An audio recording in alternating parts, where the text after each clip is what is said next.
할렐루야. 네, 늘 상투적이긴 하지만 같이 인사하겠습니다. 사랑합니다. 축복합니다. 네, 여전히 형식적인 것 같습니다.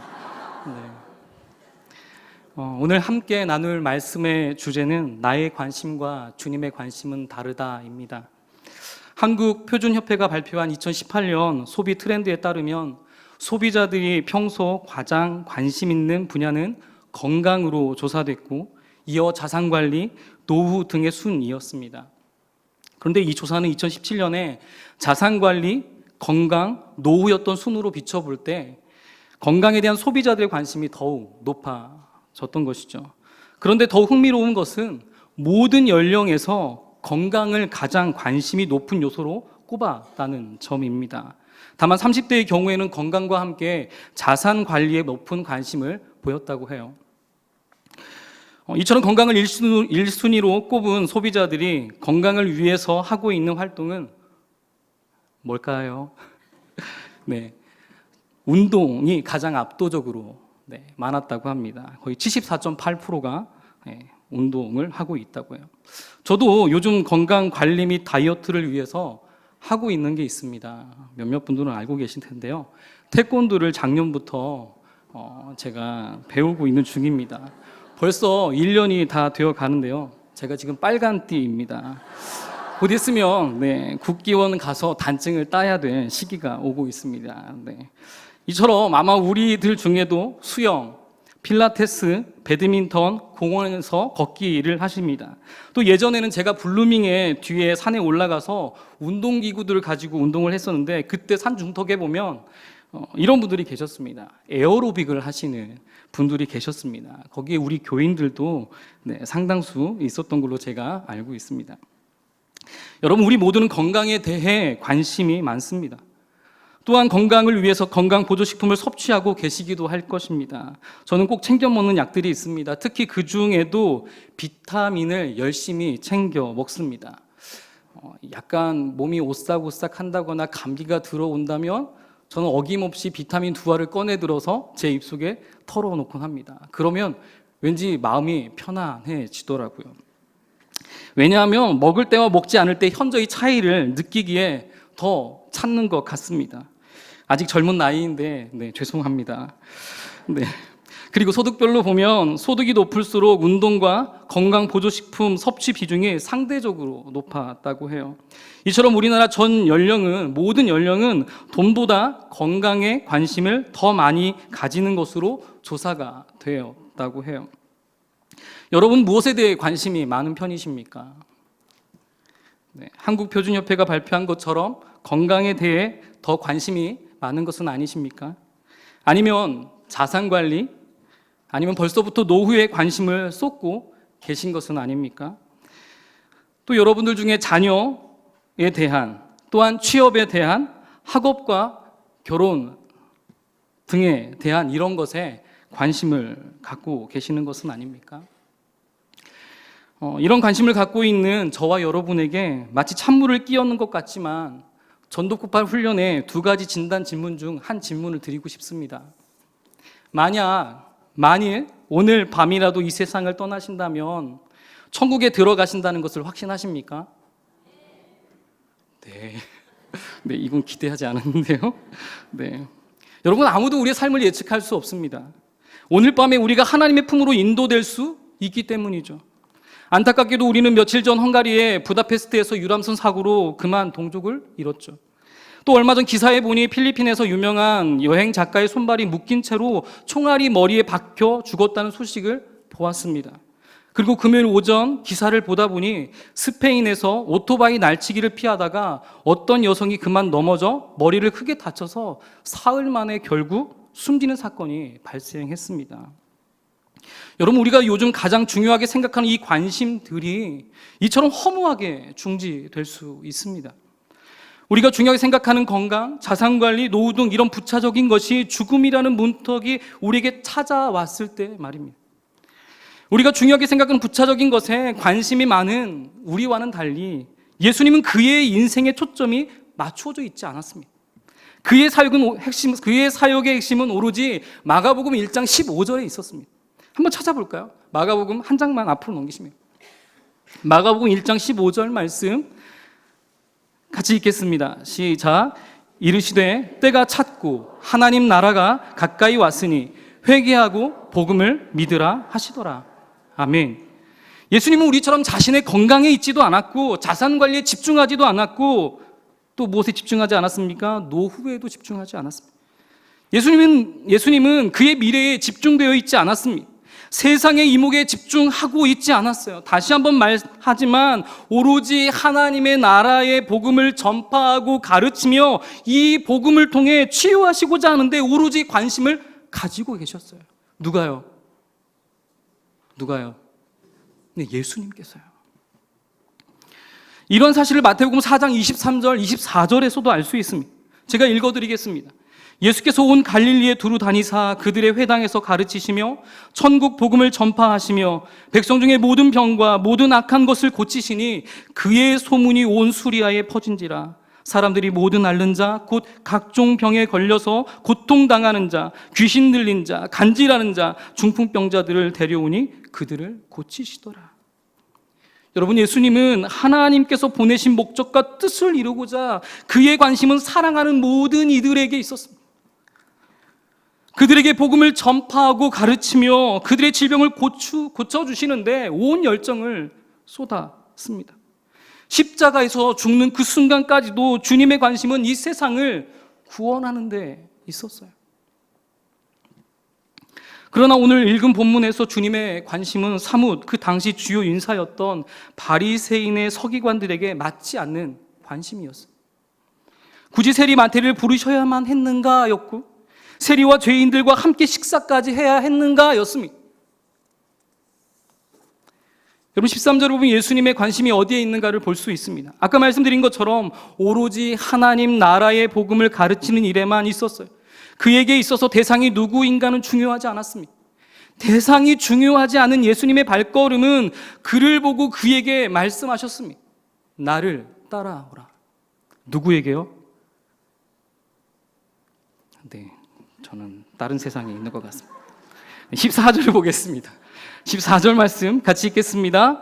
또 지나가시다가 알페오의 아들 레위가 세관에 앉아 있는 것을 보시고 그에게 이르시되 나를 따르라 하시니 일어나 따르니라. 아멘. 누구를 부르셨다고요? 레위. 마태복음 마태라고 기록하고 있습니다. 바로 레위를 예수님은 부르셨습니다. 그런데 오늘 이 레위는 예수님의 부르심에 반응했어요. 어떻게 반응했습니까? 일어나 따랐죠. 오늘 보면서 아무런 저항을 한 흔적이나 고민을 한 장면은 등장하지 않습니다. 그냥 일어나 따랐다라는 표현뿐입니다. 그리고 예수님의 제자들은 레위 집에 앉아 식사를 하셨습니다. 누구와 같이요? 세리와 죄인들과 같이 식사를 하셨습니다. 그래서 바리새인은 이처럼 이해가 가지 않는 투로 이야기합니다. 16절인데요. 16절 말씀 같이 한번 보겠습니다. 같이 읽겠습니다. 바리새인의 서기관들이 예수께서 죄인 및 세리들과 함께 잡수시는 것을 보고 그의 제자들에게 이르되 어찌하여 세리 및 죄인들과 함께 먹는가? 이렇게 생각하고 말한 것이죠. 누구 함께 먹는가라고 생각했다고요? 어찌 세리와 죄인들과 함께 먹는가라고 바리새인의 서기관들은 생각했던 것입니다. 또 그 생각한 것을 말한 것이죠. 그러한 그들에게 예수님은 아주 분명하고도 단호하게 오늘 주제와 같은 말씀을 하십니다. 17절 말씀 같이 한번 읽어보겠습니다. 같이 읽겠습니다. 예수께서 들으시고 그들에게 이르시되 건강한 자에게는 의사가 쓸데없고 병든 자에게라야 쓸데 있느니라. 나는 의를 부르러 온 것이 아니로 죄인을 부르러 왔노라 하시니라. 아멘. 예수님은 완벽한 인간을 부르러 오신 것이 아니고 의인을 부르러 오시지 않으셨다고 말씀하고 있어요. 누구를 부르러 오셨다고요? 죄인을 부르러 오셨다라고 말하고 있습니다. 이런 관점을 가지고 계셨던 예수님은 그 당시에 인정받던 바리새인들이 아니라 아무도 인정해 주지 않았던 그들, 곧 세리와 죄인들과 함께 해야 한다고 생각했던 것입니다. 그렇습니다. 오늘 본문을 통해 불러서도 안 되는 그런 평판이 좋지 않은 세리 레위를 예수님은 부르셨습니다. 모두가 이해할 수 없는 상황 속에서 예수님은 제자들과 함께 하셨습니다. 분명 그 당시 바리새인의 생각과 예수님의 생각은 달랐죠. 아마 우리였다면 다른 이들의 이목 때문에 예수님처럼 다가갈 수 없었을 것입니다. 왜냐하면 나도 똑같은 취급을 받을 수 있기 때문에 그렇게 할 수 없었을 거예요. 그렇다면 왜 그 당시 세리라는 직업이 인정받지 못했던 것입니까? 왜 세리라는 직업이 죄인들과 같이 취급받았던 것이죠? 그 이유가 두 가지가 있는데요. 첫째는 로마에 빌붙어서 같은 동족인 유대인들로부터 세금을 거두어 들였기 때문입니다. 그래서 이스라엘 사람들의 입장에서 세리는 단순히 세금을 걷는 사람이 아니라 이스라엘의 반역자로 이해했던 것이죠. 둘째는 당시 합당한 세금보다 더 많은 세금을 걷는 일이 많았기 때문이죠. 이들은 걷어들인 세금에서 일정액을 로마에 상납하고 나면 나머지는 자신들이 착복했습니다. 이러한 일들로 인해 바리새인의 서기관들의 눈에는 이들이 부도덕한 자들로 보였기 때문이죠. 따라서 그 당시 세리라는 직업을 가진 자들은 모든 이스라엘 백성들이 보기에 반역자였고 부도덕한 자로 보았던 것입니다. 바로 이러한 자들에 대해 바리새인의 관점과 예수님의 관점은 달랐던 것이죠. 그래서 우리는 여기서 이렇게 생각해 볼 수 있습니다. 왜 세리인 레위를 부르셨는가 하는 것이죠. 누가 봐도 이상하게 보일 수밖에 없습니다. 왜냐하면 그 당시 유대인들은 창기와 사마리아인 그리고 세리에게는 거짓말을 해도 된다는 말이 있을 정도였기 때문입니다. 이러한 취급을 받아도 될 세리였던 레위를 부르신 예수님의 행동은 이상하게 느낄 수밖에 없죠. 바리새인들에게 있어서 말입니다. 그러나 우리는 세리 레위의 반응에 놀랄 수밖에 없습니다. 예수님의 부르심에 즉각 순종했기 때문입니다. 자신의 일을 버리고 예수님을 따랐기 때문입니다. 이것은 마치 자신의 부귀영화를 내려놓고 하나님을 따랐기 때문입니다. 또한 가난함을 선택했기 때문이죠. 우리는 세리 레위를 향한 예수님의 부르심을 또 한 번 생각해 보면 성경에는 기록되어 있지 않지만 여러 번 예수님의 복음의 현장에 찾아가지 않았을까 하는 추측을 할 수 있습니다. 그 예로 누가복음 19장에 등장하는 돌 감람나무, 예전엔 뽕나무에 올라간 삭개오의 이야기를 보면 복음을 전하는 장소에 찾아간 그를 생각해 볼 때 가능하다는 것이죠. 그래서 세리 레위도 복음을 전하는 현장에서 산상수훈의 말씀을 듣지 않았을까 하는 것입니다. 이처럼 말씀을 들은 레위는 은혜를 받았을 것입니다. 지금 저는 세리 레위의 행동을 상상해 본 것입니다. 그러다 보니 자신의 직업에 대해 엄청난 갈등이 일어났을 것이죠. 아마도 이런 찰나 예수님은 세리 레위를 부르셨던 것입니다. 그래서 레위는 나를 따르라는 예수님의 부르심에 주저함 없이 그것을 박차고 나올 수 있었던 것입니다. 저도 요즘 저의 부르심을 생각해 보면 참 신기한 것 같습니다. 왜냐하면 요즘 설교나 신방 또 모든 사역들이 세상에서의 삶보다 절대로 쉽지 않기 때문입니다. 여러분이 상상한 것 이상입니다. 만약 목회자의 삶이 힘들고 느껴졌다면 저는 절대로 이 사역을 하지 않았을 것이기 때문입니다. 그런데 그 시절엔 전혀 목회자의 힘든 부분보다 하나님의 사역을 하니 얼마나 좋을까만 생각했던 것 같습니다. 나쁜 것은 보이지 않더라고요. 근데 좋은 것만 보이더라고요. 결국 지금 이곳에 제가 온 것은 그 좋은 부분 때문에 이 자리에 있게 된 것입니다.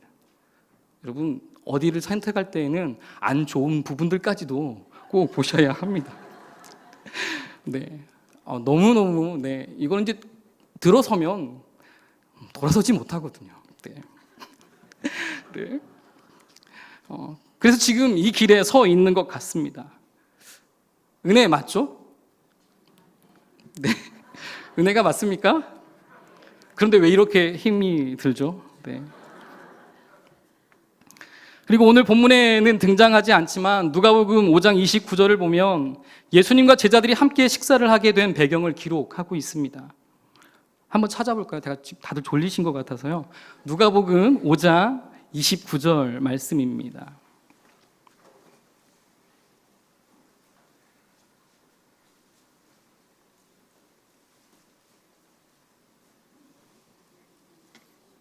네. 어느 정도 찾으셨을 것 같으니까 같이 읽겠습니다. 시작. 레위가 예수를 위하여 자기 집에서 큰 잔치를 하니 세리와 다른 사람이 많이 함께 앉았는지라. 아멘. 여기서 보면 예수님과 제자들이 함께 식사하는 배경을 볼 수 있어요. 즉각적으로 순종하여 예수님의 제자가 되기로 한 레위는 예수님에게서 부르심에 대한 은혜가 너무도 크고 감사한 나머지 여러 친구들을 초청하여 잔치를 벌이고 그 감격과 기쁨을 함께 나누고자 했습니다. 요즘 마치 은혜를 받아서 우리 각 구역의 성도님들께서 신방을 요청하는 것처럼 그렇게 신방을 받은 거죠. 바로 그가 경험한 은혜의 기쁨으로 잔치를 배설했습니다. 그리고 자신을 부르신 예수님과 그 제자들을 초청한 것입니다.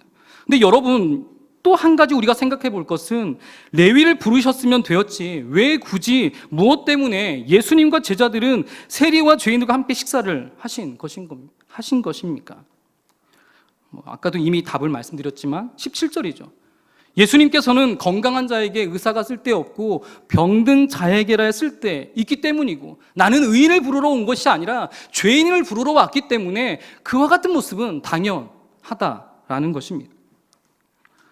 그렇지만 예수님과 제자들이 유대인들이 상종하지 않았던 세리와 죄인과 함께 식사하신 것 자체가 바리새인의 서기관들은 충격적이었던 것입니다. 그래서 바리새인들은 이렇게 아까 얘기한 거죠. 어찌 세리와 죄인들과 함께 먹는가라고 하며 예수님과 그 제자들을 비난했던 것입니다. 바리새인들이 비난한 것은 당시에 세리와 죄인들과 함께 먹는다는 것은 도무지 상상하기 힘든 일이었던 것이죠. 이렇게 비난한 것에 대해 그 이유가 세 가지가 있습니다. 왜 식사하면 안 되는지 그 이유가 세 가지가 있어요. 첫째는 이스라엘에 있어서 함께 식사한 것은 공동체의 일원으로 받아들인다는 용납의 행위였기 때문에 그들은 인정할 수 없었던 것이고, 두 번째는 유대인들에게 있어서 식사를 한다는 것은 삶을 공유하는 것이기 때문에 그들은 인정할 수 없었던 것이고요. 셋째는 죄인들과 식사를 하는 것은 종교적인 것뿐만 아니라 도덕적 정결이 깨지는 일이었기 때문에 바로 그들은 그와 같은 식사하는 이 자리를 상상할 수 없었던 일이었던 것입니다. 그렇기 때문에 바리새인들에게 있어서 예수님과 제자들이 함께 식사를 한다는 것을 받아들이는 것은 쉽지 않았던 것이죠. 그래서 이렇게 얘기한 것 아닙니까? 어찌하여 세리와 죄인들과 함께 먹는가라고 예수님의 제자들에게 말하지 않았습니까? 바로 예수님께서 세리와 죄인들과 함께 대화를 한다거나 식사를 하는 것이 공동체 일원으로 용납하는 행위였고 삶을 공유하는 것이고 도덕적 정결이 깨지는 것이기 때문에 그들은 이해할 수 없었던 것입니다. 이 모든 것을 바리새인의 관점에서 두 가지로 요약해 보면 바로 첫째, 자신의 사회적 지위를 저하시키는 행위였고, 둘째는 불경건한 태도로 보았기 때문입니다. 이렇기 때문에 당시 바리새인들에게 예수님과 제자들이 비난받은 것은 어쩌면 당연한 일인지도 모릅니다. 그럼에도 불구하고 예수님께서는 세리와 죄인들과 함께 식사하셨습니다. 분명 우리와는 다릅니다. 남들의 이목을 중요하게 생각하지 않으셨습니다. 하나님 나라의 복음이 선포되는 것이 중요하다고 여겼기에 예수님은 죄인이라고 취급받던 세리를 자신의 제자로 부르셨을 뿐만 아니라 심지어는 그들과 함께 식사를 하셨던 것입니다. 예수님은 죄인이라고 여겼던 그를 부르시고 세리와 죄인들과 식사를 하신 이유에 대해 반감을 가졌던 바리새인들의 분명한 목적을 밝히셨죠. 우리 아까 읽었지만 다시 한번 읽어볼까요? 17절입니다. 17절 말씀 같이 읽겠습니다. 예수께서 들으시고 그들에게 이르시되 건강한 자에게는 의사가 쓸데없고 병든 자에게라야 쓸데있느니라. 나는 의인을 부르러 온 것이 아니요 죄인을 부르러 왔노라 하시니라. 아멘. 이 말씀은 또한 예수님을 향하여 어찌하여 세리와 죄인들과 함께 먹는가라고 비난하는 자들인 바리새인, 즉 그들이 진짜 죄인이라는 점을 역설하고 계신 것입니다. 그들은 자신들을 의인이라고 생각했고 스스로 자신을 건강하다고 여겼기 때문이죠. 이러한 그들을 건강한 자, 병든 자, 의인과 죄인을 대조하는 대답을 통해 그들이 얼마나 하나님의 말씀을 오해하고 있는지 지적하신 것입니다. 이러한 바리새인이 병든 자들임을 반어법적으로 표현한 것이죠. 이처럼 예수님의 사고와 바리새인들이 가진 사고방식은 현격한 차이가 있었습니다. 바리새인은 죄인을 아예 상대해서는 안 될 기피의 대상으로 취급했지만 예수님은 그들을 치료해야 할 병든 자로, 또한 찾아야 할 잃어버린 양으로 이해하셨기 때문입니다. 그래서 예수님은 건강한 자에게는 의사가 쓸데없고 병든 자에게라 쓸데있느니라 라고 말씀하신 것입니다. 이처럼 예수님은 자신이 병든 자를 고치러 온 영혼의 의사임을 밝히셨습니다. 죄인에게서 죄를 치료하는, 제거하는 영적 의사로 그들을 가까이 하신 것입니다. 따라서 우리 예수님이 이처럼 영적 의사로 죄인들을 가까이 하신 것은 그들을 고치기 위함이었습니다. 예수님 오늘 본문 17절뿐만 아니라 마가복음 10장 45절에서 자신이 이 땅에 오신 목적에 대해서 말씀하셨습니다. 제가 읽어드리겠습니다. 인자가 온 것은 섬김을 받으려 함이 아니라 도리어 섬기려 하고 자기 목숨을 많은 사람의 대속물로 주려 함이라. 아멘. 예수님이 이 땅에 오신 이유가 뭐라고요? 목적이 무엇이라고요? 네, 너무 어렵죠? 네. 자신의 목숨을 많은 사람의 대속물이 되어주려고, 화목 제물이 되어주려고 이 땅에 오셨다라고 말씀합니다. 분명 예수님이 이 땅에 오신 이유는 다름이 아니라 자신의 목숨을 많은 죄인들의 대속물이 되려는 것이었습니다. 이처럼 예수님의 관심은 세상이 아니라 죄인인 바로 우리에게 관심을 가지고 계셨던 것입니다. 여러분, 마지막으로 묻고 싶습니다. 여러분은 의인이십니까? 죄인이십니까? 네, 죄인이시죠. 혹시 여러분 바리새인처럼 자신을 의인이라고 여기고 계시지 않습니까? 그런데 우리 누구 하나라도 의인이라고 여길 수 있는 존재는 아무도 없습니다. 로마서에서도 3장 10절에 의인은 없나니 하나도 없다라고 말씀하지 않습니다. 우리가 의인이라고 판단하는 순간 우리는 바리새인처럼 예수님이 필요하지 않는 존재가 되어버리고 말기 때문이에요. 그래서 우리가 의인이 되려면 오직 예수님의 보혈을 의지해야 합니다. 예수님의 십자가를 붙들지 않고는 우리가 의인이라 칭함을 받을 수 없습니다. 믿으십니까? 우리 청년들 믿으시나요? 네, 너무 피곤하죠. 네. 그러니 우리는 자신을 의인이라고 여겼던 바리새인처럼 누구를 지적하기보다 그를 더 이해하고 사랑하려고 노력해야 합니다. 그것이 예수님이 보여주셨던 관점의 사랑이었기 때문이죠. 이처럼 자신을 끝까지 희생하면서 우리에게 복음을 전파하셨던 것처럼 오늘 우리가 죄인임을 자각하고 우리의 영혼의 의사이신 주님과 동행하시는 저와 여러분이 되시기를 주님의 이름으로 축복합니다. 그렇다면 오늘 우리는 이 말씀을 통해 나의 관심이 아니라 주님의 관심을 기억하며 어떤 적용을 해야 하겠습니까? 첫째, 세상의 이목에 집중하는 것이 아니라 오직 하나님의 복음에 집중하는 자들이 되시기를 바랍니다. 둘째, 레위의 부르심을 기억하고 자격 없는 우리를 처음 부르신 그날의 기쁨을 다시 한번 기억하시는 저와 여러분들이 되시기를 바랍니다. 이해하셨죠? 네. 셋째, 그래서 우리는 새 생명 전도 축제를 통하여 한 사람이 한 영혼을 구원합시다라는 주제를 기억하고 우리 가정이나 우리의 이웃에게 복음을 전하시는 저와 여러분이 되시기를 주님의 이름으로 축복합니다. 우리 옆 사람과 이렇게 한번 인사할까요? 한 사람이 한 영혼을 구원합시다. 네, 말씀을 마치겠습니다.